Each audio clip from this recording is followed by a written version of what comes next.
Sumulat ako sa inyong programa para mabigyan ninyo ako ng payo. Kasalukuyan kasi akong nasa gitna ng pakikipaglaban. Kaso, ang sama, mga kadugo ko, ang kalaban ko. Dear Papa Dudut, tawagin niyo na lamang po ako sa pangalang Isay.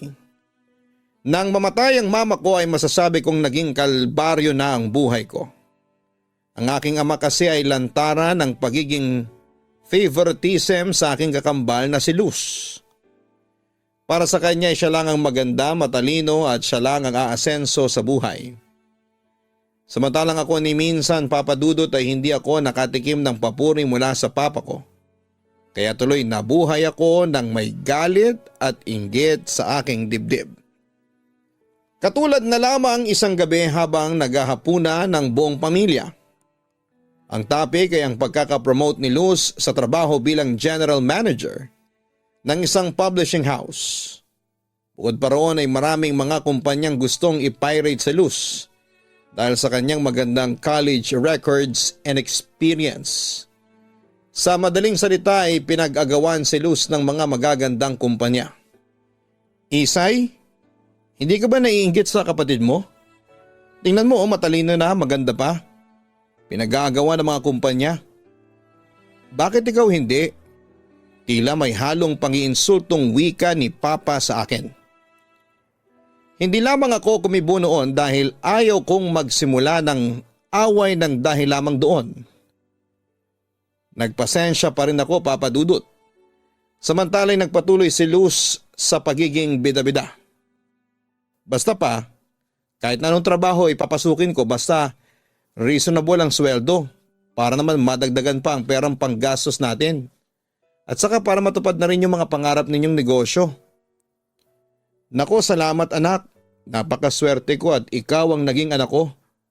Tuwang-tuwa at proud na proud si Papa nang sabihin niya yon. Napabuntong hininga na lamang ako dahil sa sobrang bored.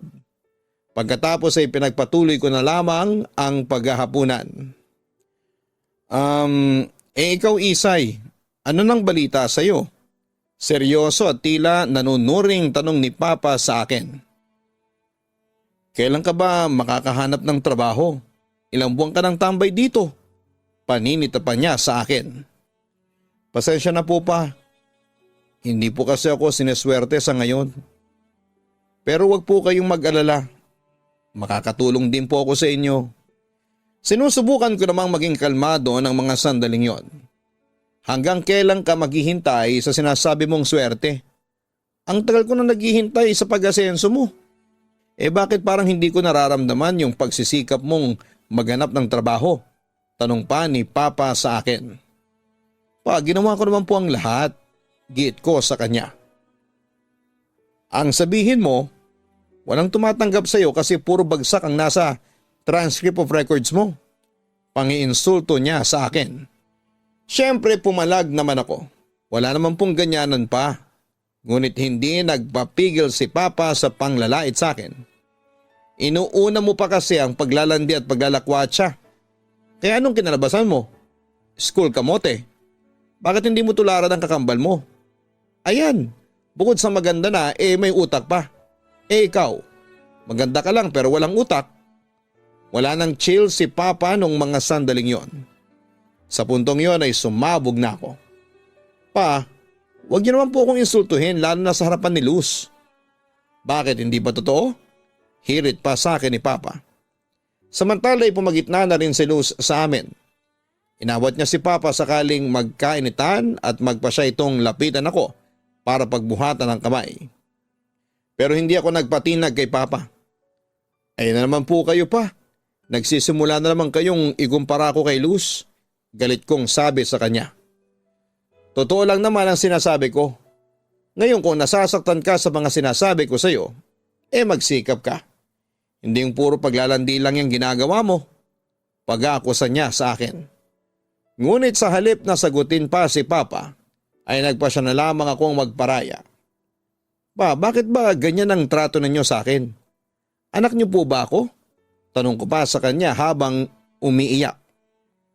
Anak kita Isay, kaso ang problema, Hindi ka nagmana ng ugali sa akin. Puro sakit lang ng ulo ang ibinibigay mo sa akin simula nung pinanganak ka. Malas talaga ako sa iyo. Naibulalas ni Papa sa akin. Wala naman akong nagawa kundi ang tanggapin ang lahat ng masasakit na salitang binitawan niya laban sa akin. Papadudot nagpatuloy ang gap sa pagitan namin ng papa ko at ni Luz. Kahit kailan ay hindi ako naging close sa kanila. Nagrebelde din ako at lalo kong inasar pa ang papa ko. Samantala sa kalagitnaan ng pag-iisa ko, ay nakilala ko ang isang lalaki na itago yun na lamang po sa pangalang Lucio. Papadudot kaibigan ko lamang siya pero alam kong may gusto siya sa akin. At dahil sa gusto ko rin siya kaya ako na rin ang gumawa ng way para mapasa akin siya. Nung una ipinapakilala ko si Lucio bilang boyfriend ko. As expected din naging malamig ang pagtanggap ni Papa. Pero hindi naman siya nagpakita ng disgusto sa aking boyfriend. Nasar pa nga ako noon kay Papa nang sabihin niya sa akin ng harapan na mas bagay sina Lucio at Luz. Siyempre nag-react ako pero agad na namagitan si Lucio at inaya na niya akong mag-bar muna kami para magpalipas ng sama ng loob ko. Teka, napapansin ko marami ka nang nainom ha? Mukhang lasing ka na. Saway sa akin ni Lucio na noon ay nakakainom na rin. Hindi pa ako lasing Lucio. At saka ikaw rin naman, marami ka na rin naiinom. Sabi ko pa sa kanya. Paano hindi ako iinom? Pinakilala mo ako sa papa mo bilang boyfriend mo. Kahit na hindi naman. Seryoso naman akong napatingin sa aking kaibigan. Bakit ayaw mo ba akong maging girlfriend in the future? Tanong ko sa kanya. Napahagikik naman si Lucio. Ayaw ko sa girlfriend ng selosa. Selosa ka kaya sorry ka na lang. Pangasar pa niya sa akin. Teka, sinong may sabi sa'yo na selosa ako? Kompronta ko naman sa kanya. Sus naman, hindi pa nga kita girlfriend bantay sarado ka na sa akin. Sa bahay man hanggang trabaho ko. Hay nako. For your info, hindi ako selosa. Paglilinaw ko pa sa kanya. Pero possessive, oo. Sabi ni Lucio sa akin habang natatawa. Natawa na lang din ako sa kanyang biro at nagpasya na rin akong tumigil na sa pag-inom. Hindi ako gusto ng papa mo para sa iyo. Malungkot na sabi ni Lucio sa akin. Obvious naman na ayaw niya sa akin. Hindi nga niya ako masyadong kinakausap. Ni hindi nga siya ngumingiti sa akin. Tapos nagdadabog pa siya. Hindi ka close sa papa mo? Tama ba? Tumango ako noon bilang sagot sa kanya. Hindi niya kasi ako paborito. Tingin niya sa akin black sheep. Pakawala. Para sa kanya, isa lang akong talunan. Para sa kanya, yung kakambal ko lang ang magaling. Kwento ko sa aking kaibigan.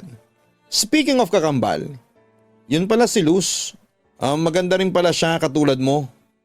Puri ni Lucio sa aking mortal na karibal. Maganda nga mayabang naman, hirit ko. Parang hindi naman, tila pagtutol ni Lucio sa aking sinabi. Napatingin naman ako sa aking kaibigan. Huwag mo sabihin sa akin na pati ikaw ay magpapahuli sa kamandag ng kakambal ko. Kompronta ko. Hindi no, alam mo namang nasa iyo lang ang puso ko. Wika ni Lucio sabay tawa. Umamin ka nga, may gusto ka ba sa akin? Bakit ikaw may gusto ka rin ba sa akin? Balik ko naman sa kanya. Hindi agad nakasagot si Lucio at para ba siyang nagulat sa tanong ko. Alam mo ba, gusto kitang maging boyfriend. Pag-amin ko sa kanya. Talaga seryoso ka? Nagulat at hindi makapaniwala si Lucio ng mga sandaling yon. Oo, sa tingin ko naman ay papasa ako bilang girlfriend mo. Maganda naman ako, sexy. Saan ka pa? Pagmamalaki ko sa kanya. Believe talaga ako sa marketing strategy mo. Natatawang sabi ni Lucio. Akala niya siguro ay hindi ako seryoso. Pero magtapat ka nga sa akin. Gusto mo ako no? Seryosong tanong ko sa kanya. Mukha namang nakahalata si Lucio kaya sumeryoso na siya. Sige, aamin na po ako. Oo, gusto kita, mahal kita. Pagtatapat niya sa akin. Napangiti naman ako nang marinig ko sa kanya ang gusto kong marinig. Sabi ko na nga ba, ang galing talaga ng woman's intuition ko. Obvious naman kasi, manhid lang yung hindi makakaramdam nun, ang sabi ni Lucio sa akin. So ano, kailan mo ako liligawan? Tanong ko sa kanya. Oo, gusto kita pero paano ko makakasiguro na wife material ka? Seryosong tanong niya sa akin. Kung wife material ang hinahanap mo, aamin ako, hindi ako wife material. Pagtatapat ko sa kanya. But come on, kahit na hindi ako wife material, pwede pa rin maging tayo. Kaya pa rin nating maging masaya. Huwag kang matakot na sumugal na mahalin ako. Kasi kung palagi kang matatakot na sumugal, hindi mo mai-enjoy ang buhay mo. Mabubuhay ka sigurado sa panghihinayang. Lucio, huwag kang matakot sumugal sa akin. Huwag kang mag-alala, pinapangako ko naman sa'yo na papanalunin kita sa sugal. Yun ang pangako ko sa kanya. Sige, isusugal ko ang aking puso sa'yo. Wika ni Lucio sa akin. At yun na nga papadudot, naging boyfriend ko na si Lucio. Nilabag ko ang kasagutan noon ng papa ko na hiwalayan si Lucio bilang bahagi ng pagrebelde ko. Pinagpatuloy namin ang pagmamahala noon kahit na palihim hanggang sa mabuntis niya ako. Lucio, may malaki tayong problema. Buntis ako, pag-amin ko sa kanya. Ano? Sigurado ka? Kailan mo pa nalaman? Gulat na wika ni Lucio sa akin. Kanino ko lang nalaman na buntis ako, Lucio. Kaya pala masama ang pakiramdam ko nitong mga nagdaang linggo at saka kaya pala ako delayed. Lucio, ano lang gagawin natin? Tanong ko sa kanya. Di pananagutan kita. Pakakasalan kita. Sagot sa akin ng aking boyfriend. Nataranta naman ako nang marinig ko ang salitang kasal. Hindi pa ako handang magpatali sa iyo. Pag-amin ko naman sa kanya. Anong gusto mo? Hindi kita pakakasalan tapos magiging bastardo ang anak natin. Hindi, Isay. Hindi ko masisikmura na maging bastardo ang anak natin. Ayaw ko. Please, Isay, pakasalan mo ko.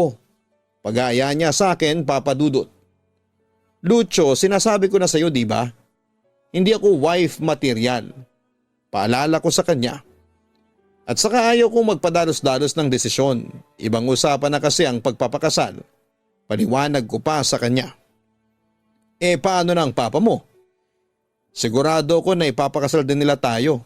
Isay, hindi sa amin na madali kita pero pag-isipan mo na ngayon kung gusto mo akong pakasalan. Basta ang masasabi ko lang sa iyo, nakakasiguro ka sa akin na anytime handa kitang pakasalan. Paniniguro naman niya sa akin. Lucio, baka napipilitan ka lang. Umiling si Lucio bilang sagot sa aking tanong. Isay, hindi ako napipilitan. Sa totoo lang ay gusto ko pa ngang maikasal tayong dalawa. Isay, ikaw lang ang gusto kong makasama habang buhay. At sigurado ako dun. Isay, nangangako ako sa iyo na magiging mabuting asawa ko sa iyo. Gagawin ko ang lahat para mabigyan kita ng magandang buhay. Sisiguraduhin ko sa iyo na hinding-hindi ka magsisisi na ako ang pinili mong mapangasawa. Aniya. Sige, pangahawakan ko yung pangako mo. Wala akong maimik kundi yun na lamang, papadudot. Samantala nang umuwi ako sa bahay ay sinalubong ako noon ng galit ng aking ama. Kung ano-anong masasakit na salitang binitawan niya sa akin hanggang sa mauwi sa pagkukumpara niya sa aking kakambal, papadudot.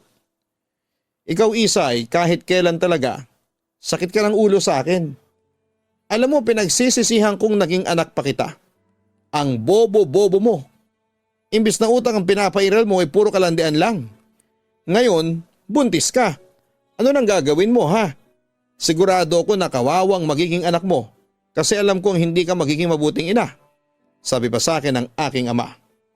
Sa puntong yon ay napikon ako. Tama na. Tama na ang panguhusga ninyo sa akin. Siguro nga'y anak nyo lang ako. Siguro nga, hindi ako katulad ni Luz.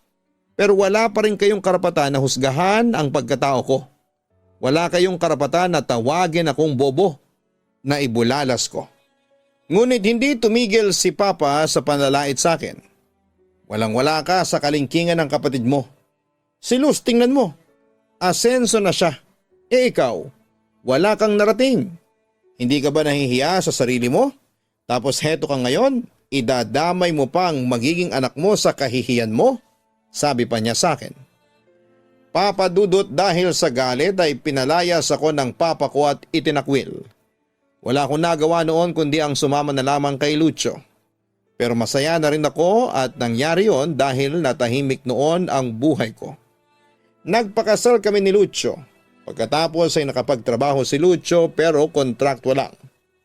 Oo, naging mahirap ang buhay namin pero ayos lang. Ang mahalaga ay magkasama kaming dalawa ng asawa ko sa hirap man o sa ginhawa. Papa Dudut, hindi nagtagal ay nailuwal ko ang aking anak, isang sanggol na babaeng pinangalanan kong Yelena. Samantala, nang matapos ang panganganak ko ay tinulungan ko si Lucio na magtrabaho para maitaguyod ang pamilya namin. At nang matapos ang kontrata ng asawa ko ay panibagong hirap na naman ang dinanas namin. Pero mahaba ang pasensya ko. Inunawa ko na lamang si Lucio at saka nakikita ko rin naman ang pagsusumikap ng asawa ko para maituguyod kaming mag-ina. Hanggang isang araw. Kumusta na ang paghahanap mo ng trabaho kanina? Tanong ko sa aking asawa. Wala hindi successful. Pero Isay, may tutulong sa akin para makahanap ng trabaho. Sabik na wika ni Lucio sa akin. Talaga? Sino? Usisa ko. Yung kakambal mo, si Luz. Nawala ang ngiti ko nang marinig ko ang pangalan ng aking karibal. Ha? Nagkita kayo ni Luz? Oo, nagkasalubong kami sa fast food. Ayun, nagkakwentuhan kami tapos yun nga, nasabi ko sa kanya na naghahanap ako ng trabaho. At sinabi niya sa akin na tutulungan daw niya ako mapasok sa trabaho. Kwento niya sa akin. Saan naman yan? Sa opisina nila? Usisa ko pa. Oo, naghahanap daw ng messenger yung company nila. Isa, hindi beer yung company na pinapasukan ng kapatid mo. Multinational company yun. Wika ng asawa ko na hindi matanggal ang kasabikan sa naghihintay na brighter future sa kanya. Ayoko magkaroon ng utang na loob kay Luz. Seryoso ang sabi ko kay Lucio. Isay, ito na yung pagkakataon ko. Ilang buwan na akong hirap na hirap sa paghahanap ng trabaho. Grasya na ito. Ayaw ko nang palampasin pa yon. Pakiusap niya sa akin na suportahan ko siya sa kanyang desisyon. Napabuntong hininga na lamang ako. Sige, bahala ka. Sabi ko pa sa aking asawa. Para din naman sa atin to, Isay. At saka hindi naman ako mapapahama kay Luz. Kapatid mo yon, ang papa mo lang naman ang kontrabida sa buhay natin, hindi ba? Ang sabi ni Lucio habang sinisikap niyang mapanatag ang aking kalooban. Sana maunawaan at suportahan mo ko, Isay. Agad naman akong nagsalita. Siyempre, susuportahan kita. Asawa kita Lucio, basta galingan mo ha. Magtiwala ka sa sarili mo. Aasenso rin tayo. Pampalakas ng loob ko sa kanya. Papa Dudut, akala ko ay magiging masaya na ang buhay namin pagkaraang mapasok ng trabaho si Lucio sa tulong ng kapatid ko na si Luz. Pero nagkamali ako dahil namatay noon sa sakit ang aking anak at sinisiyon sa akin ang asawa ko. Simula noon ay naging malamig na siya sa akin. Hanggang sa isang araw ay napagpasyahan kong mag-move on at maghanap ng panibagong trabaho. At natanggap naman ako bilang receptionist sa building kung saan ay nakabase ang opisina nila Luz at Lucio. Walang tiwala kasi ako sa aking kapatid. Bukod sa nakakaramdam ako ng masamang kutob sa kakaibang closeness ng kapatid ko at ng asawa ko. Nang malaman niyo ni Lucio ay nagalit siya sa akin. Tanong pa niya sa akin ay bakit ko raw siya sinusundan. Ang sabi ko naman ay walang masama kung magtrabaho din ako sa kumpanya nila. Samantala ay hindi rin masaya si Luz nang mabalitaan niyang doon na rin ako nagtatrabaho. Ngunit isang araw, may nag-inform sa akin na nakitang magkasamang tumungo sina Luz at Lucio sa emergency fire exit. Siyempre agad kong pinuntahan ang lugar na yon. At doon ko nasaksihan ang pagtatraydor sa akin ni Luz at Lucio. Nahuli ko silang naghahalikan at nagyayarian.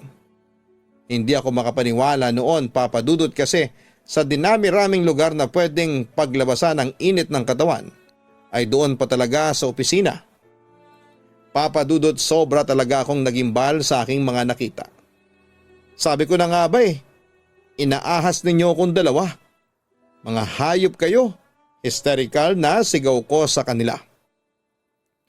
Isay, magpapaliwanag ako, wika ni Lucio sa akin. Pero hindi ko pinakinggan noon ang kanyang alibay. Ang kapal na mukha ninyong dalawa? Talagang dito pa kayo naglampungan.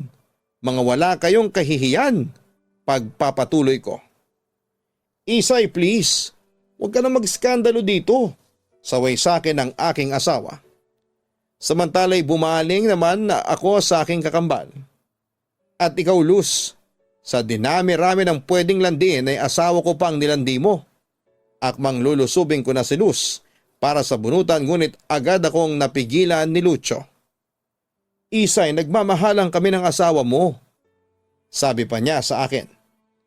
Para bang pinagmamalaki niya sa akin na kaya niyang agawin ang lahat sa akin pati na ang asawa ko. Hayop ka? Wala kang kahihiyan. Akala ko ba matalino ka? Akala ko ba disente ka? Bakit pumapatol ka sa may asawa? Luz, ang lakas ng loob mong maging kabit ng asawa ko. Halos isumpa ko noon ng aking kakambal. Ngunit sa halip na mag-sorry ay lalong nagmatigas pa si Luz sa akin. Isay, sa tuwing sinasabi mo yung salitang kabit, hindi mo ba naiisip na kaya siguro nangangabit ang asawa mo? Kasi pabaya ka. Kasi hindi siya masaya sa'yo. Lumalabas patuloy na kasalanan ko pang lahat kaya nangabit ang asawa ko. Siguro nga hindi siya naging masaya sa akin. Pero hindi pa rin katwiran yon para agawin mo siya sa akin. Luz, hindi ka ba naaawa sa akin ha? Inagaw mo na sa akin ang lahat. Si Papa inagaw mo siya sa akin. Tapos hindi ka pa nakontento at pati na rin ang asawa ko. Gusto mo ring agawin. Sa puntong yun ay humagulhol na ako sa labis na sama ng loob. Papiliin mo na lang ang asawa mo kung kanino siya sasama. Demand ni Luz sa akin. Naagad ko namang kinontra. Hindi na kailangan kasi kahit sino pa ang pipiliin niya. Ako pa rin ang may karapatan sa asawa ko kasi legal kami. Kasal kaming dalawa at ikaw, isa ka lang hamak na kabit. Kirida, kulasisi, mga agaw, ahas, hudas. Lahat ng kademonyohan nasa iyo na, sabi ko pa sa kanya. Hindi na kita mahal, Isay. Ayaw ko na sa iyo. Hindi na kita kaya pang pakisamahan. Biglang sabi ni Lucio sa akin. Nanlumo naman ako sa aking narinig. Pero bakit? Ano bang kasalanan ko sa iyo? Tanong ko sa aking asawa. Dahil sa iyo, dahil sa kapabayaan mo kaya namatay ang anak natin. Paninisi pa niya sa akin. At kanino ka sasama? Sa kapatid kong ahas? Agad namang sumagot si Lucio sa aking katanungan.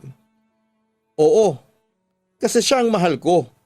Kaya simula sa araw na ito hiwalay na tayong dalawa. Wika pa niya sa akin. Papa Dudut, sobrang sakit nang madiskubre ko na si Luz pala ang kaagaw ko sa asawa ko. Hindi ko matanggap yon, kaya naghabol ako pero sa huli nagmukha lang akong kawawa. Inapin nila ako at naranasan kong ipagtabuyan nila. At kahit na umiyak pa ako at maglupasay sa harapan nila, ay hindi bumalik sa akin ang asawa ko. Pero hindi ako basta-basta susuko at pinaglaban ko pa rin ang alam kong sa akin. Pero isang araw ay nagulat na lamang ako na pabor si Papa sa relasyon nila Lucio at Luz. At siya pang umaasikaso noon ng annulment papers namin ng asawa ko. Kaya kita pinatawag dito, Isay, ay para pirmahan mo to. Pagkatapos ay inabot sa akin ni Papa ang brown envelope at isang panulat. Annulment papers ninyo ni Lucio, sabi naman ni Luz sa akin. Para ano? Para masolo mo ang asawa ko? Hindi ko pipirmahan yan. Pagmamatigas ko. Isay, pirmahan mo na lang yan. Yung annulment papers na yan. Kailangan mong gawin to para sa magiging anak nila. Utos sa akin ni Papa. Nagimbal ako nang malaman kong buntis ang aking kakambal at karibal. Pero paano na ako pa? Tanong ko pa sa kanya. Samantala'y hindi ko naman nakitaan ng simpatya si Papa sa akin. Namatay ng anak ninyo ni Lucio, hindi ba? Samantalang ang kapatid mo. Pero naputo lang sinasabi niya nang magwala ko. Mga hayop kayo! Ang lakas ng loob ninyong gawin sa akin to? Anong akala ninyo sa akin? Boba? Tanga? Hindi ko pipirmahan yan. Lucio, hindi tayo maghihiwalay. Ako pa rin ang asawa mo. Ako pa rin ang mas may karapatan sa'yo. Galit na sabi ko sa kanya. Kahit kailan Israel ka talaga. Napatingin ako ng masama sa aking ama. Talagang may audacity pa siyang sabihin ang ganong bagay sa akin. Anong sabi mo, Suwael? Teka pa, bakit nyo ba kinakampihan ang kakambal ko, ha? Pa, ako ang inagawan. Ako ang inagrabyado. Bakit ako pa rin ang masama sa paningin ninyo? Kompronta ko sa kanya. Hindi ka na nga mahal ng asawa mo tapos ipagpipilitan mo pa rin ang sarili mo. Katwiran pa niya sa akin. Bakit ba ganito ang trato ninyo sa akin? Bakit ba? Hindi niyo ba ako anak? Kung sa bagay, bakit pa ako magtatanong samantalang obvious naman na si Luz lang naman ang anak ninyo? Wala kayong ibang bukang bibig kundi ang taong yan. Ako siguro baka ampun lang ako, kaya ganito ang trato ninyo sa akin. Kahit kailan hindi ko naramdaman na minahal ninyo ako. Sige, ako na ang talo. Sabi ko noon sa aking ama bago muling bumaling sa aking kakambal. Ikaw, Luz, pinagsisisihan ko na naging kapatid pa kita. Sinusuka kita, tandaan mo yan. Sinusuka rin kita bilang kapatid ko. Ganti sa akin ng kapatid ko. Akala ninyo siguro'y bobo ako. Pues nagkakamali kayo. Actually, nagpaplano na akong dalhin to sa korte. At ikaw, Luz, kasama ka na Papa, demanda ko kayo. Kayong tatlo, hindi ko kayo titigilan hanggat hindi kayo nabibilanggo. Pagbabanta ko pa sa kanila. Then good luck. Sige, pabilanggo mo kami. Hindi kami natatakot sa iyo. Sabi pa sa akin ni Papa. Alam mo pa, ngayon ko lang na-realize na napaka-demonyo ninyo pala. Konsentidor, sigaw ko sa kanya. Lumayas ka sa pamamahay ko, layas! Akmang lalapit pa sa akin si Papa pero inambahan ko na siya. Nasusuntukin oras na hinawakan niya ako. Oo, lalayas ako. Ayaw ko na rin naman kayong makasama. Magkampihan kayong lahat. Sige, dyan na kayo. Magsama-sama kayong mga demonyo. Sabi ko pa sa kanilang lahat bago ako umalis sa bahay ni Papa. Papa Dudut, at yun na nga, hindi ko matanggap ang ginawa nila sa akin. Sobra na akong aping-api sa kanila. Gusto kong lumaban pero mag-isa lamang ako. 3 ang kalaban ko. Ano bang gagawin ko, Papa Dudut? Gusto kong ipaglaban ang asawa ko. Itutuloy ko pa ba sa korte ang problema ko? Payuhan nyo naman ako. Sana'y mabasa ninyo ang sulat ko at umaasa ako sa tugon mula sa inyong mga tagapakinig at sa inyo, Papa Dudut. Maraming salamat. Lubos na gumagalang, Isay. Nakakalungkot na mapakinggan ang iyong kwento na ang numero mong kaaway ay ang sarili mo pang ama at kapatid. Oo, hindi ka perpektong tao. Pero walang karapatan ng sinuman kahit pa ang magulang mo na maliitin ka niya at insultuhin. Nakakagalit kasi kinukonsinti niya ang kanyang paboritong anak kahit pa mali na ang ginagawa nito. Well, hindi naman namin alam ang buong kwento mo at kung bakit gano'n na lamang ang pagtrato sa iyo ng pamilya mo. Pero malinaw na mali ang iyong papa at lalo na sina Luz at Lucio. Sige, ituloy mo ang demanda kung sa tingin mo ay yan ang magpapaluwag sa iyong dibdib. Tama rin na umalis ka na sa kanila dahil hindi ka naman nila itinuring na kapamilya. You deserve a peaceful life. Yes, respect is earned. At sa tingin namin ay you deserve to be respected and beloved. Magbagong buhay ka na, Isay, at tanggalin mo na sila sa sistema mo at ipagpasa Diyos mo na lamang ang mga taong umapi sa iyo. Huwag pong kakalimutan na hanapin ang Kaistorya Horror YouTube channel. Ang link po ng channel na yan ay makikita rin po sa homepage ng channel na ito. Sana po ay makapag-subscribe na kayo at manood din po kayo ng mga nakakatakot na kwento Araw-araw po yan, gabi-gabi. Sa Kaistorya Horror YouTube channel. Likewise, ang aming pong Gianna Vlogs, ang aming pong personal na family vlogs na weekly po naming ina-upload ang aming mga ganap sa buhay. Sana po ay makapag-subscribe din po kayo sa Gianna Vlogs. Malaki ang role na ginagampanan ng mga guro sa mundo. Sila ang humuhulma ng mga future engineer, architect, business owner at kung ano-ano pa. Sila ang tinatawag nating pangalawang magulang. Hindi biro ang maging isang guro dahil hindi lamang isa ang batang kailangan niyang gabayan. May ibang guro na kahit nawala na sila sa school ay pinagpapatuloy pa rin nila ang pagiging pangalawang magulang sa kanilang mga estudyante. Dear Papa Dudut, naisipan kong ipadala ang kwentong ito para magbigay ng pagpupugay sa ating mga teachers. Naniniwala ako na isa sa mga noble na trabaho ay ang pagiging guro. Itago mo na lamang ako sa pangalan na Prince. 39 years old na ako ngayon at isa na rin po akong guro. Hindi ko pinupuri ang mga guro dahil ganon ako. Kundi minsan sa buhay ko ay may isang guro na tumulong sa akin at naging malaking parte ng aking buhay. Lumaki ako sa isang mahirap na pamilya. Ang nanay ko ay isang labandera habang ang tatay ko ay pa-extra lamang sa iba't ibang trabaho. Karpentero siya. 6 kaming magkakapatid at halos 1 taon lang ang agwat naming magkakapatid sa edad. Pang-4 pala ako sa magkakapatid. Papadudod sa probinsya kami nakatira. Kubo ang bahay namin, maliit lamang yon, kaya siksikan talaga kaming lahat. Magkakatabi kaming lahat kapag natutulog. Isang pwesto namin na yon ay tulugan sa gabi at sa umaga ay doon kami kumakain. Wala kaming lamesa kaya sa sahig kami kumakain.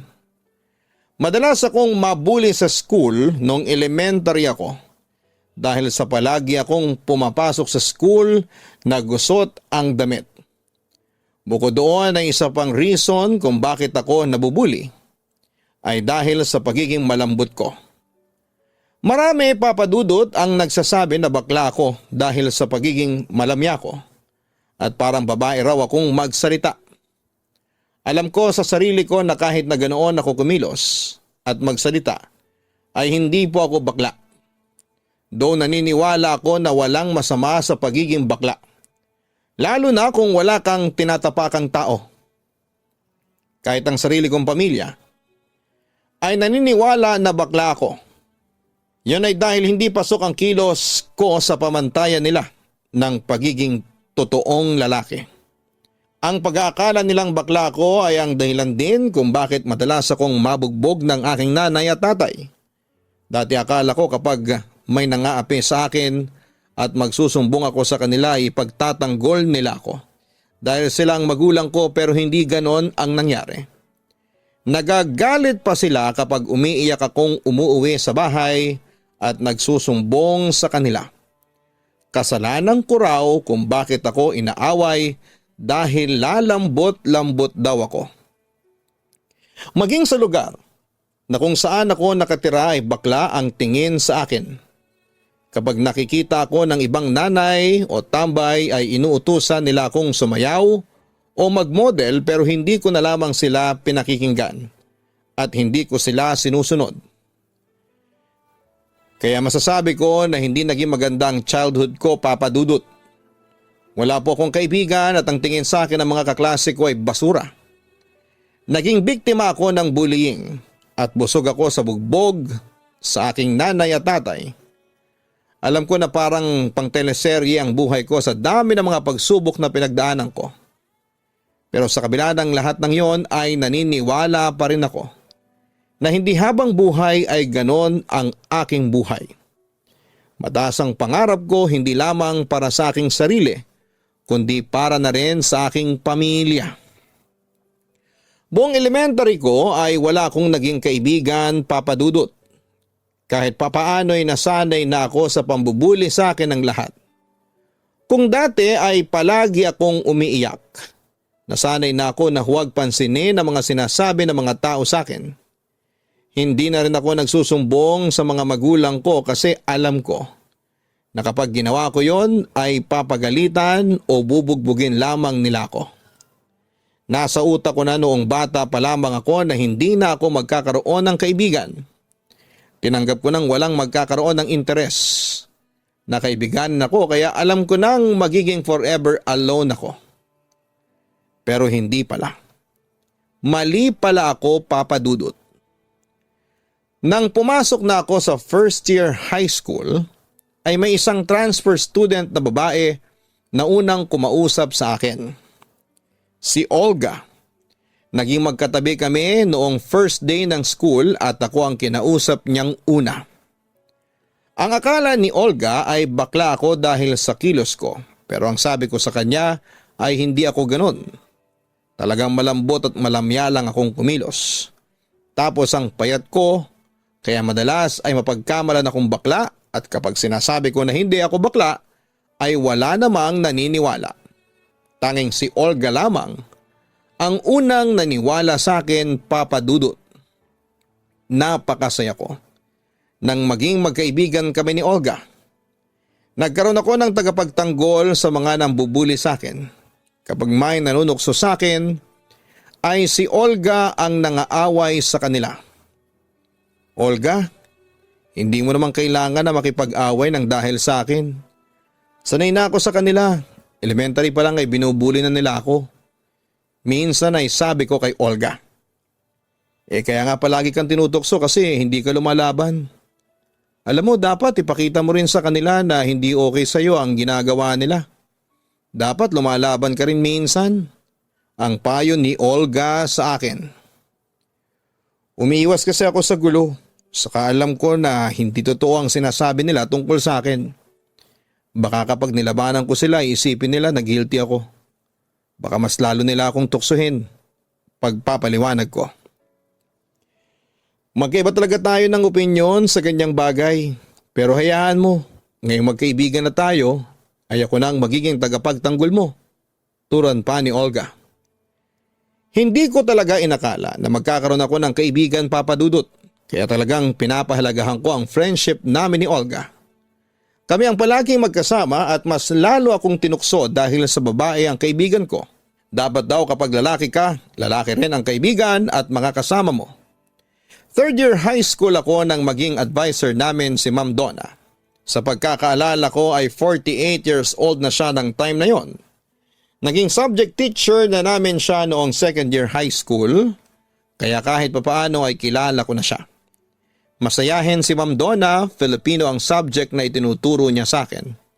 And to be honest, ayoko ng subject na Filipino kasi nakakaantok siya. Tapos ay palagi pang pangtanghali yung subject na yon, kaya mas lalong nakakaantok. Pero nang si Ma'am Donna na ang nagturo sa amin ng Filipino subject, ay naging paboritong subject ko na yon. May mga paraan kasi si Ma'am Donna para maging exciting ang Filipino subject. Paborito ko yung nagkukwento siya ng mga life experiences niya na nakakatuwa.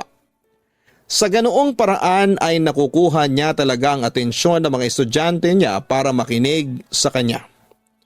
Hindi rin lingid sa marami ang pagiging matulungin ni Ma'am Donna sa mga estudyante sa school. Kahit na hindi niya estudyante ay tinutulungan niya.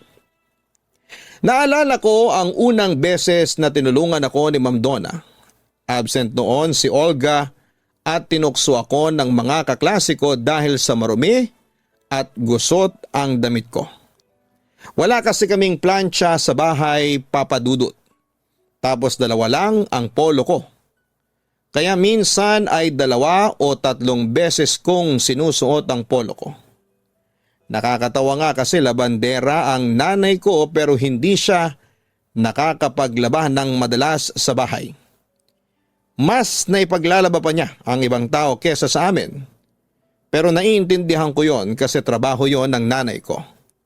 Madalas pa nga ay kami na ng mga kapatid ko ang naglalaba kapag wala kaming pasok sa eskwelahan. Nang pumasok si Ma'am Donna sa classroom para magturo na, ay napansin niya na namumugto ang mga mata ko. Hindi ko kasi kinaya ang panunukso ng mga kaklase ko kaya umiyak na lamang ako. Tinanong ako ni Ma'am Donna kung ano ang nangyari sa akin at ang sabi ko ay napuwing lamang ako. Pauwi na ako ng araw na yon nang lapitan ako ni Ma'am Donna. Prince, alam ko na palagi kang nabubuli dito sa school. Hindi ako naniniwala na napuwing ka kanina. Kaya namamagana ang mga mata mo. Umiyak ka hindi ba? Tanong ni Ma'am Donna sa akin. Opo ma'am, tinutokso nila ako kasi gusot ang polo ko pag-amin ko. Mga batang yan talaga. Bakit ba kasi palaging gusot ang uniform mo? Tanong ni ma'am. Wala po kasi kaming plancha sa bahay. Tugon ko. Ganon ba? Okay ganito. Kailan ka ba naglalaban ng uniform mo? Tanong ni Ma'am Donna. Tuwing Sabado po ng umaga. Sagot ko.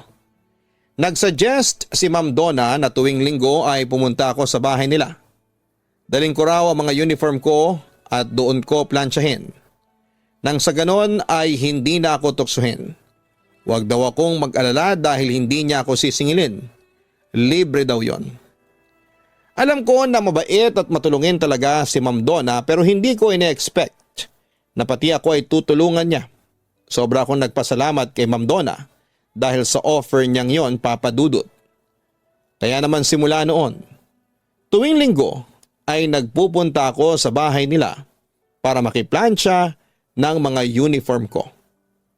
Nung una ay uniform ko lang ang dinadala ko hanggang sasabihin ni Ma'am Donna na kung gusto ko ay dalhin ko na pati ang mga uniform ng iba kong mga kapatid na nag-aaral. Nang time na yon ay 3 kami nag-aaral kaya lahat ng uniform nila ay pinaplansya ko sa bahay ni na Ma'am Donna. Dahil sa tuwing Linggo ay nasa bahay ako ni Ma'am Donna, ay nakilala ko na rin ang asawa niya at 2 anak niyang babae na parehas na nasa college. Lahat sila'y mabait, papadudot, maganda rin ang turingan nila sa isa't isa. Hindi ko tuloy maiwasang mainggit dahil hindi kami ganoon sa bahay. Minsan ay tinanong ako ni Ma'am Donna kung ano ang pangarap ko. Ang sabi ko ay gusto kong maging teacher na kagaya niya. Ang totoo ay ayaw kong maging teacher dahil pulis ang gusto kong maging pagdating ng araw. Pero nagbago yon. Simula nang makilala ko si Ma'am Donna. Gusto kong gayahin ang ginagawa niyang pagtulong sa mga estudyante na kagaya ko. Maganda yang pangarap mo, Prince. Basta magsikap ka lang ha. Matutupad mo yan. Sabi ni Ma'am Donna. Salamat po ma'am. Pero alam ko na hanggang pangarap lang ang maging teacher ako. Alam ko na hanggang high school lang ang kaya ng mga magulang ko. Tanggap ko nang hindi ako makakapag-college. Turan ko. Huwag ka mawala ng pag-asa. Malay mo naman, may tumulong sa'yo. O kaya ilapitan ka ng swerte. Matalino ka naman eh. Malay mo makakuha ka ng scholarship. Oo nga pala, may itatanong ako sa'yo. Bakit ka ba talaga binubuli sa school? Turan ni ma'am. Tinutokso po nila akong bakla kasi malambot at malamya akong kumilos. Ang totoo po, hindi po ako bakla. Ganito lang po talaga akong kumilos. Sagot ko. May mga tao talagang ganon. Hinuhusgahan kaagad nila ang isang tao dahil sa nakikita nila. Pero kung bakla ka, wala namang problema dun. Sadyang may mga tao kasi na makitid ang utak. Wika ni Ma'am Donna. Gumaan ang pakiramdam ko sa mga sinabi ni Ma'am Donna sa akin. Ang sarap pong isipin na bukod kay Olga, ay meron pang isang tao na naniniwala sa kung ano talaga ako. Sila yung mga tao na hindi ako hinuhusgahan dahil sa nakikita nila sa panlabas ko. Sila yung mga tao na nagtanong muna kung ano ba talaga ako. Sinabi sa akin ni Ma'am Donna na kapag may nanukso sa akin sa susunod ay magsumbong ako sa kanya. Siya raw ang bahala. Kakausapin daw niya ang mga nambubuli sa akin para malaman ng mga ito na hindi tama ang ginagawa nila sa akin. Gaya ng sinabi ni Olga sa akin, hindi raw ako dapat pumapayag na may umaapi sa akin. Wala raw mali na lumaban ako lalo na kung wala akong ginagawang mali at nananahimik lamang ako. Sa kabila ng mga sinabi ni Ma'am Donna, sa akin ay hindi pa rin ako nagkaroon ng lakas ng loob na ipagtanggol ang sarili ko. Hindi rin ako nagsusumbong kay Ma'am Olga kapag may nambubuli sa akin. Hinahayaan ko lamang sila kung anong gustong gawin nila sa akin. Isa pa sa mga hindi ko makakalimutang tulong ni Ma'am Donna sa akin ay noong first periodical exam namin noong third year ako. Kailangan ko noon ng 20 pesos para pambayad sa test paper na ipapa-photocopy. Humingi ako ng pera kay nanay pero hindi niya ako binigyan. Huwag mo nga akong niloloko, Prince. Malamang wala kayong ambagan. Ibubulsa mo lang ang 20 pesos. Akala mo ba ay hindi ko alam yang ganyang tirada mo? Ganyan din ako nung nag-aaral. Hindi mo ako maloloko. Bulyaw ni nanay sa akin. Nay, nagsasabi po ako ng totoo. May bayad po talaga na 20 pesos para sa exam namin. Pampapotocopy ng test paper, ang sabi ko. Tumigil ka na, isa pa. Wala akong pera. Bakit kasi hindi ka mangalakal para may pera ka? Hindi yung palagi ka lang nandito sa bahay. Sigaw pa ni nanay. Kung hindi lang sana ako tinutokso sa lugar namin ay hindi ako palaging nasa bahay. Mas gusto ko kasi na nasa bahay lang kesa sa tuksuhin ako sa labas.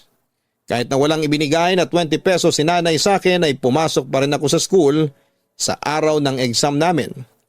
Bago ako magpunta sa classroom ay pumunta muna ako sa faculty room para kausapin si Ma'am Donna. Ang bala ko ay makikiusap ako sa kanya na pakuhain niya ako ng exam. Tapos isusunod ko na lamang yung bayad ko na 20 pesos.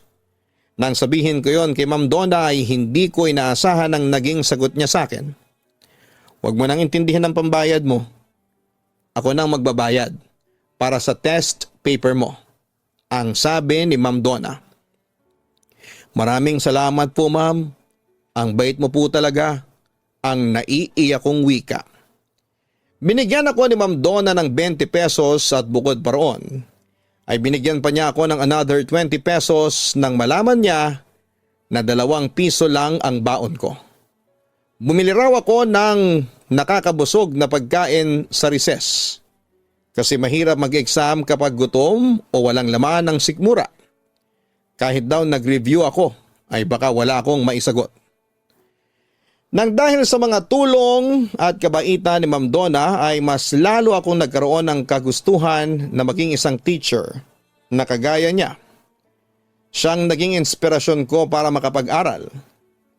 Kung noon ay tanggap ko ng hanggang high school lang ang matatapos ko, ay nagbago na yon. Nangako ako ng time na yon sa sarili ko na gagawin ko ang lahat para makapagtapos ako ng college at magiging teacher din ako. Kahit binatilyo na ako ng panahon na yon, ay patuloy pa rin ang pangbubugbog ng nanay at tatay ko sa akin, Papa Dudut. Yun pa rin ang dahilan nila, ang pagiging malamya ko. Lalo na si nanay kapag nakikita niya ako na malambot ang kilos, ay nagagalit siya sa akin at sinasaktan niya ako. Sabi ni nanay, kasalanan ng maging bakla. Kapag daw hindi ako nagbago ay mamalasin ako at tatanda ako ng mag-isa. Talagang kumbinsido sila na binabay ako kahit sinasabi ko sa kanila ng paulit-ulit na hindi ako bakla. Hindi ba dapat ay mas kilala nila ako dahil sila ang mga magulang ko? Sa aming magkakapatid, ako ang palagi nilang binubugbog. May mga pagkakataon na pumapasok ako sa school na meron akong pasa sa braso o hindi kaya ay sa mukha. May isang pagkakataon na napansin ni Olga ang pasa ko sa braso. Hoy Prince, na paano yang pasa mo sa braso? Tanong ni Olga sa akin. Nadapa ako. Tatanga-tanga kasi ako pagsisinungaling ko. Ay hindi ako naniniwala. Ilang beses ko nang nakikita na may pasa ka sa katawan. Ano yan? Palagi kang nadadapa. Prince, magsabi ka nga ng totoo sa akin. Ano pa't naging best friend tayo? Turan pa ni Olga. Sa pagkakataon na yon ay nagsabi na ako ng totoo kay Olga, Papa Dudut. Sinabi ko sa kanya na madalas akong bugbugin ng nanay at tatay ko. Awang-awa naman si Olga sa akin noon. Wala akong kalam-alam na sinabi pala ni Olga kay Ma'am Donna ang pananakit ng mga magulang ko sa akin. Nang uwian na ay pinatawag ako ni Ma'am Donna sa faculty room at doon ay sinabi niya sa akin na kinausap siya ni Olga at sinabi ni Olga ang nangyari sa akin sa bahay. Naging matapat ako sa mga tanong ni Ma'am Donna, Papa Dudut. Pakiramdam ko kasi ay safe ako sa kanya at magana ang pakiramdam ko sa kanya. Kailangan kong kausapin ang mga parents mo, Prince. Hindi ka dapat nila sinasaktan ng ganyan. Oo, may mga magulang na ganyan ang klase ng pagdidisiplina. Pero wag namang aabot sa point na may pasaka. Tara, sasama ako sa iyo ngayon sa bahay ninyo. Ang sabi ni Ma'am Donna na ikinatakot ko. Wag na po, ma'am. Hindi na po kailangan. Baka mas lalong magalit si nanay at tatay sa akin. Pagtutol ko. Okay, papalapasin ko yan ngayon ha. Pero kapag yan naulit hindi mo na ako mapipigilan na kausapin sila. Wika ni Ma'am Donna. Mabuti na lamang at napapayag ko si Ma'am Donna na huwag nang kausapin ang mga magulang ko. Alam ko kasi na mas magagalit si nanay at tatay sa akin kapag nangyari yon. Ayoko rin na madamay pa si Ma'am Donna pero ang problema ko ay alam ko na mauulit pa rin ang pagkakaroon ko ng pasa. Kaya kapag binubugbog ako at meron akong pasa ay hindi na lamang ako pumapasok. Hinihintay kong mawala kahit papaano ang pasa ko bago ako pumasok, lalo na kung ang pasa ko ay nasa parte ng katawan na hindi ko kayang itago. Napansin ni Ma'am Donna ang madalas kong pag-absent. Tinanong niya ako kung bakit ako palaging absent sa klase at ang sabi ko ay madalas akong magkasakit. Nag-offer pa nga siya ng ipa-check up ako. Pero ang sabi ko ay ibinibili naman ako ng gamot ng nanay ko. Nangihinayang kasi si Ma'am Donna kapag uma-absent ako kasi baka raw bumaba ang grades ko. Running for first honor kasi ako noon. Doon ko na-realize na kahit pala hindi mo kadugo ang isang tao ay pwede pa rin maging concern sa'yo. Pwede pa rin nilang iparamdam sa iyo ang pagmamahal na hindi mo nakukuha sa sarili mong pamilya. Hindi pala lahat ng tao ay kagaya ng mga nabubuli sa akin. At kagaya ng mga magulang ko. May mga tao pa rin palang mabubuti kagaya ni Ma'am Donna at Olga. Isang araw ng linggo, wala si nanay at tatay dahil sa meron silang trabaho. Kami lang ng mga kapatid ko ang nasa bahay at ako talaga ang inutusan nila na gumawa ng halos lahat ng mga gawaing bahay. Yung panganay namin na lalaki ay palaging wala sa bahay dahil mahilig siyang mag-basketball. Tapos na siya ng high school pero kahit nasa edad na siya na pwede na siyang magtrabaho ay hindi pa rin siya nagtatrabaho. Bago umalis si nanay para maglamada ay sinabi niya na gabi na raw siyang makakauwi at gusto niya. Nakakain na lamang siya pag uwi. Hindi na ako nakapunta noon kay Ma'am Donna para makiplan siya. Dahil po sa dami ng ginawa ko, Papa Dudut. Nang nagsasaing na ako ng gabi ay nasunog ko ang sinaing dahil abala ako sa pagtitiklop ng mga damit namin. Pagdating ni nanay ay nakita niya na sunog ang sinaing ko. Kaya naman binugbog na naman niya ako. Gamit ang tambo ay pinagpapalo niya ako. Nadagdagan pa ang galit niya, Papa Dudut, dahil siguro sa pagod niya sa maghapon na paglalaba. Ang pinanghahampas niya sa akin ay yung hawakan ng tambo na gawa sa kahoy. Sabi ni nanay, wala nang araw kaming bigas, ay susunugin ko pa raw. Bukod sa mga palo ay hindi pa niya ako pinakain ng gabing yon. Hinayaan niya akong magutom. Kinabukasan, Lunes na ay hindi ako pumasok sa school dahil sa mga pasako sa katawan. Ayokong makita yon ni Ma'am Donna at papasok na lamang ako sa school kapag nawala na ang mga pasako. Kinagabihan ng araw na yon ay hindi ko inaasahan na pupunta si Ma'am Donna at Olga sa bahay namin. Nagulat talaga ako. Si nanay ang humarap sa kanila at ako ay nasa loob ng bahay. Narinig ko na tinanong ni Ma'am Donna kay nanay kung bakit hindi ako pumasok. Ang sabi ni nanay ay tinatamad daw ako. Pwede ko po bang makita si Prince, Mrs.? Tanong ni Ma'am Donna kay nanay. Nasa loob nakahiga, napakatamad talaga ng batang yun. Turan pa ni nanay. Pumasok si na Ma'am Donna sa bahay namin at nakita niya ako na puro pasa. Doon na umalma si Ma'am Donna. Tinanong niya ako kung bakit ako ay may mga pasa. Pero hindi ako nagsalita noon. Si nanay ang sumagot at parang proud pa niyang sinabi na pinalo niya ako dahil sinunog ko ang sinaing noong nakaraang gabi. Mrs., hindi dapat umaabot sa ganyan ang pagdidisiplina ninyo kay Prince. Alam niyo bang may batas na nagpoprotekta sa mga bata? Pwede kayong makulong sa ginagawa ninyo kay Prince. Ang naluluhang sabi ni Ma'am Donna. Bakit ka ba nakikialam? Anak ko naman yan. Saka dapat lang yan sa kanya kasi babakla-bakla siya. Puro kalandian siguro ang ginagawa niyan kaya nasunog ang sinaing niya. Galit na wika pa ni nanay. Sarili ninyong anak si Prince pero hindi niyo alam na hindi siya bakla? Ang sabi pa ni Ma'am Donna. Bakla naman talaga yan. Ang lamya-lamya. Wika pa ni nanay. Hindi po porket malambot kumilos bakla na. Mrs., may mga anak din po ako at nagkakamali rin sila pero hindi ako ganyan magdisiplina. Napapalo ko rin sila dati pero hindi ganyan nabugbog sarado na. Sambit pa ni Ma'am Donna. Alam mo ma'am, mas mabuti pa na umalis na kayo. Nagiging pakialamera na kayo sa sarili kong anak. Teacher ka lang, di ba? Ako ang nanay at wala kang pakialam kung anong gawin ko sa anak ko at hindi ako natatakot sa sinasabi mong makukulong ako. Pagtataboy pa ni nanay kina Ma'am Donna. Kapag naulit pa ito ay pasensyahan na lang tayo.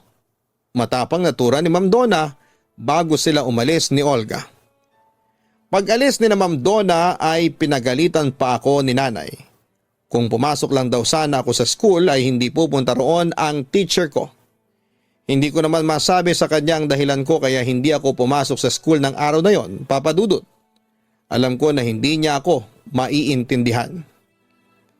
Pero aaminin ko, natakot ako sa mga sinabi ni Ma'am Donna na pwedeng makulong si nanay sa pananakit sa akin. Kahit na hindi maganda ang pagtrato nila sa akin ni tatay ay ayoko pa rin silang makulong. Hindi para sa akin kundi para sa mga kapatid ko. Alam kong hindi mabubuhay ang mga kapatid ko nang wala ang mga magulang namin. Makalipas ang 3 araw ay pumasok na ulit ako sa school. Inasahan ko nakakausapin ako ni Ma'am Donna at hindi nga ako nagkamali. Ang sabi niya sa akin kapag daw binugbog ulit ako ng nanay o tatay ko ay magsumbong agad ako sa kanya. Hindi raw kaya ng konsensya niya na meron siyang estudyante na dumadanas ng nararanasan ko. Hindi niya raw kaya na manahimik lamang dahil kapag may hindi magandang nangyari sa akin ay hindi niya raw mapapatawad ang sarili niya. Ma'am, nagpapasalamat po ako sa concern ninyo sa akin. Pero okay lang po ako. May kasalanan naman po ako kaya nasasaktan nila ako. Pagtatanggol ko sa aking mga magulang. Hindi ka okay, Prince. Huwag mo nang ipagtanggol ang mga magulang mo. Kasi mali talaga ang ginagawa nila sa'yo. Basta kapag naulit pa yan, pasensyahan tayo, pero kikilos na ako. Ang sabi ni Ma'am Donna. Nakiusap ako kay Ma'am Donna na huwag niyang ipapakulong ang mga magulang ko kasi kawawa ang iba ko pang mga kapatid. Pero hindi siya nakinig sa akin. Awang-awa talaga siya sa akin ang time na yon at napaiyak pa siya. Niyakap ako ni Ma'am Donna at napaiyak na rin. Naramdaman ko talaga ang pagmamahal ni Ma'am Donna na para bang siya ang nanay ko. Inisip ko pa nga ng time na yon na sana nga ay si Ma'am Donna na lamang ang nanay ko. Siguro kung siya ang nanay ko ay mabubusog ako sa pagmamahal at hindi ako makakaranas ng pananakit. Isang gabi kakatapos lang naming kumain, ako ang palaging nakatoka sa paghuhugas ng pinagkainan kapag gabi. Tinapos ko kaagad yon kasi marami akong assignment na kailangang tapusin. Matagal-tagal na rin na hindi ako nasasaktan ng mga magulang ko. Ang ginagawa ko kasi ay sinusunod ko sila palagi at ginagawa ko ng maayos sa mga utos nila sa akin. Para hindi na ako magkamali, talagang iniiwasan ko ng masaktan ulit. At sa takot ko na may gawin si Ma'am Donna na ikakapahamak ng nanay at tatay ko. After na mga gawain ko para sa gabing yon ay sinisimulan ko nang gawin ang mga assignment ko. Wala pala noon si tatay sa bahay dahil nakikipag-inuman siya sa mga kaibigan niya. Tanghali siyang umalis ng bahay at kahit gabi na ay wala pa rin siya. Sa dami ng assignment na kailangan kong tapusin ay inabot na ako noon ng alas 10 ng gabi. Nang sandaling yon ay dumating na si tatay, lasing na lasing siya, inutusan niya akong magtimpla ng kape para sa kanya at napansin ko na masama ang tingin niya sa akin. Parang galit siya kahit na wala naman akong ginagawang mali. Nang iabot ko kay tatay ang kape, ay kung ano-ano na ang mga sinabi niya sa akin. Kagaya ng ikinakahiya niya raw ako kasi bakla ako. Pinagtatawanan daw siya ng mga kainuman niya dahil meron siyang baklang anak. Tay, hindi naman po ako bakla, lalaki po ako. Malambot lang po talaga akong kumilos, magalang kong sabi. Sa tingin mo ba, maniniwala ako sa iyo? Kitang-kita ko sa kilos mo na bakla ka. Sigaw ni tatay sa akin. Nagulat na lamang ako nang biglang itinapon ni tatay sa akin ang mainit na kape. Napasigaw ako sa sobrang sakit. Hindi pa roon natapos ang lahat dahil pinagsusuntok pa niya ako sa mukha. Gagawin daw niya akong lalaki. Hindi raw siya titigil na bugbugin ako hanggat hindi ako nagbabago. Napakalakas ng iyak ko ng sandaling yon. Ang mga kapatid ko at si nanay ay pinapanood lamang ako habang sinasaktan ako ni tatay. Wala man lang sa kanilang nagtry na awatin si tatay. Sa sobrang bugbog na dinanas ko ng time na yon ay nag-pass out ako, Papa Dudut. Yun ang pinakamatinding bugbog na naranasan ko sa buong buhay ko kasi talagang nawalan na ako ng malay. Nagising ako ay nasa ospital na lamang ako. Nakahiga ako sa hospital bed. At grabe ang sakit ng katawan ko.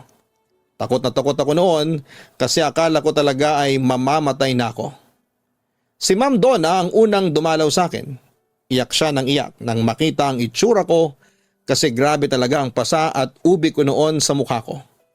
Pumutok pa ang labi ko at nagkaroon ako ng lapnos sa aking katawan dahil sa mainit na kape. Kay Ma'am Donna ko rin nalaman na narinig pala ng mga kapitbahay namin ang pagsisigaw at pag-iyak ko. Kaya naman sinaklolohan nila ako. Sila ang nagdala sa akin sa ospital. Nakakulong na raw sa barangay ang tatay ko at kakasuhan ito ng child abuse sa ginawa sa akin. Kinabahan na naman daw kasi si Ma'am Donna kaya pinuntahan niya ako sa bahay namin. Sa mga kapitbahay din niya nalaman ang nangyari sa akin at kung saang ospital ako dinala. Ma'am, ayaw ko na pong umuwi sa amin, nanginginig kong sabi. Huwag kang mag-alala, Prince. May mga taga-DSWD na kakausap sa iyo bukas para malaman natin kung ano ang tama at magandang gawin sa sitwasyon mo. Pangako, yun ang huling beses na mararanasan mo ang ganong pananakit. Andito ako para protektahan ka simula ngayon. Pangako ni Ma'am Donna. Nang kausapin ako ng mga taga-DSWD ay sinabi nila na pwede ring makulong ang nanay ko dahil nalaman nila na maging ito ay sinasaktan ako. Pero nakiusap ako na huwag nilang idamay ang nanay ko dahil kawawa ang mga kapatid ko. Pwede naman daw na kupkupin nila at ilagay sa isang safe na shelter ang mga minor de edad kong kapatid. Pero ayoko pa rin. Maayos naman kasi ang trato ni nanay sa iba kong kapatid at sa akin lang hindi. Tinanong din nila ako kung meron ba akong kamag-anak na pwedeng kumupkup sa akin at ang sabi ko ay wala akong alam. Hanggang sa nag-offer si Ma'am Donna na gusto niya akong kupkupin. Nagulat ako sa sinabing yon ni Ma'am Donna, Papa Dudut. Titingnan daw muna ng mga taga-DSWD kung safe ba talaga ako sa poder ni Ma'am Donna at kung may kakayahan siya na kupkupin ako. Ma'am, seryoso ka ba sa sinabi mo? Gusto mo kong tumira sa inyo? Hindi makapaniwalang tanong ko kay Ma'am Donna. Oo naman, Prince. Bakit? Ayaw mo ba? Tanong ko. Hindi naman po sa ganun. Iniisip ko lang po kasi ang mga kapatid ko. Paano sila kung wala ako sa bahay?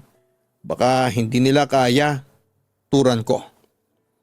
Prince, matagal mo na silang inuuna. Matagal ka nang nagtitiis. This time, sarili mo naman ang isipin at unahin mo. Huwag kang mag-alala kapag pumayag ang DSWD na sa aking kamuna, ituturing kitang parang tunay kong anak. Ang naluluhang wika ni Ma'am Donna. Pumayag ang mga taga-DSWD na pansamantala ay si Ma'am Donna ang maging guardian ko. Sa kanila na ako tumira pagkatapos kong makalabas sa ospital. Naging maganda ang welcome ng asawa at mga anak ni Ma'am sa akin at binigyan din nila ako ng sariling kwarto. May isang bakanting kwarto pa kasi sa bahay nila at sabi pa nga ni Ma'am Donna ay parang nakalaan talaga yon para sa akin. Nagpasalamat ako sa Diyos na hindi nakulong ang nanay ko at si tatay naman ay nakalaya rin makalipas ang ilang linggo. Grabe po ang trauma na ibinigay sa akin ng huling pangbubugbog ni tatay Papa Dudut. Halos gabi-gabi akong nananaginip na sinasaktan ako ni tatay. At kapag nagigising ako ay takot na takot ako. Tinupad ni Ma'am Donna ang ipinangako niya sa akin. Itinuring niya akong parang tunay niyang anak. Ibinigay niya ang lahat ng kailangan ko. Pakiramdam ko nga ay nananaginip lamang ako kasi hindi ko akalain na makakaranas ako ng ganong pagtrato sa ibang tao. Pero sa totoo lang, namimiss ko ang pamilya ko. Kaya lang kapag iniisip ko na babalik ako sa kanila ay malamang mauulit na naman yung nangyari sa akin. Isang araw ay biglang sumugod si nanay sa bahay ni na Ma'am Donna. Nagwawala siya sa labas at sumisigaw siya na ibalik na ako ni Ma'am Donna sa kanya. Sinabi ko kay Ma'am na mas okay yata na sumama na ako sa nanay ko para hindi na sila madamay. Nahihiya na kasi ako sa kanila pero ang sabi ni Ma'am Donna ay hindi ako uuwi sa amin. Siya raw ang bahalang magpaalis sa nanay ko. Matapang pero mahinahon na hinarap ni Ma'am Donna si nanay. Ibalik mo si Prince. Ibalik mo ang anak ko. Pakialamera ka, teacher ka lang naman. Galit na sigaw ni nanay kay Ma'am Donna. Mrs., nakalimutan niyo na ba ang pinag-usapan natin kasama ang taga-DSWD? Hindi na pwedeng bumalik si Prince sa inyo dahil sinasaktan ninyo. Paliwanag ni Ma'am Donna. Wala akong pakialam. Palabasin mo si Prince. Prince, lumabas ka dyan. O baka gusto mong pumasok pa ako dyan? Banta ni nanay. Subukan mong pumasok ng walang pahintulot ko para makasuhan ko kayo ng trespassing. Hindi po kayo welcome sa bahay ko, Mrs. Hindi sana mawawala si Prince sa inyo kung trinato nyo siyang tama. Hindi na kayo naawa sa bata. Ginawa nyong punching bag. Gusto nyong bumalik si Prince sa inyo tapos ano? Sasaktan ninyo? Kaya kung ako sa inyo, uuwi na lang ako kasi kapag hindi ako nakapagpigil ay pulis na. Ang hihila sa inyo paalis. Ang sabi ni Ma'am Donna sa nanay ko. Natakot ang nanay ko sa mga sinabing yon ni Ma'am Donna kaya mas pinili niyang umalis na lamang pero nagbanta siya na babalik siya. At hindi siya papayag na hindi niya ako mababawi. Pagkapasok ni Ma'am Donna ay kinausap niya ako kaagad. Sinabi niya na huwag ako mag-alala kasi hindi siya papayag na makuha ako ng nanay ko. Hindi raw siya papayag na may manakit ulit sa akin. Papadudot tuluyan nang si Ma'am Donna ang naging guardian ko. Naging pamilya na rin ako sa kanila ng pamilya niya. Paminsan-minsan ay nakikibalita pa rin ako sa mga kapatid ko kung ano ang lagay nila. Dahil sa malalaki na ang baon ko sa school ay nagagawa ko ng makapag-ipon at kapag medyo malaki na ang ipon ko ay ibinibigay ko sa mga kapatid ko. Hindi na rin ako ginulupan ni nanay at tatay. Bilang ganti po sa kabutihan ni Ma'am Donna ay pinaghusayan ko po ang pag-aaral at valedictorian ako nang graduate ako sa high school. Akala ko ay kapag nakatapos na ako ng high school ay titigil na si Ma'am Donna sa pagkupkup sa akin. Pero hindi pa pala, papadudot.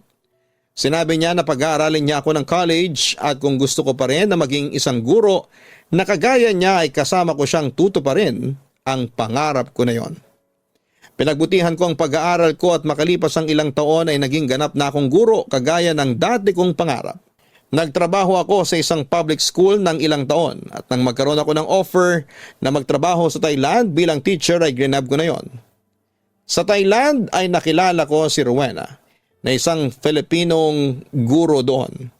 Naging kami at nagpakasal kami nang umuwi kami sa Pilipinas. Sa kasal namin ay in-invite ko ang buong pamilya ko. Noon lang ulit kami nagkita-kita matapos ang napakahabang taon. Humingi naman ng tawad sa akin ang mga magulang ko sa mga maling nagawa nila sa akin. Sinabi ko sa kanila na matagal ko na silang napatawad at never akong nagtanim ng sama ng loob sa kanila.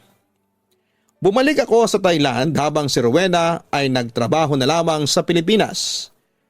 Tumutulong na rin ako noon sa pamilya ko at syempre kay Ma'am Donna. Tinanggihan pa nga ni Ma'am Donna ang mga pinapadala ko sa kanyang pera dahil ayon sa kanya ay hindi siya humihingi ng kahit na anong kapalit sa ginawa niyang pagtulong sa akin. Masaya na raw siya na makita akong nagtatagumpay sa aking buhay. Ngayon ay retired na sa pagtuturo si Ma'am Donna.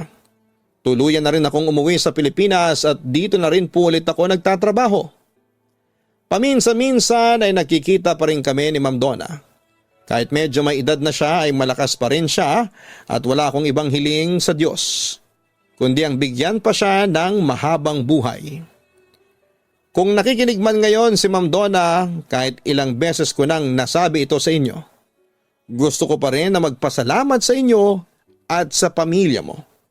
Ikaw ang nagpatunay na may mabubuti pang tao dito sa mundo na handang tumulong ng walang hinihintay na kapalit. Habang buhay ko pong tatanawin ang utang na loob ko sa inyo dahil kung hindi kayo nagmalasakit sa akin noon ay wala ako sa kinakalagyan ko ngayon. Siyempre hindi ko rin po makakalimutan ang best friend kong si Olga.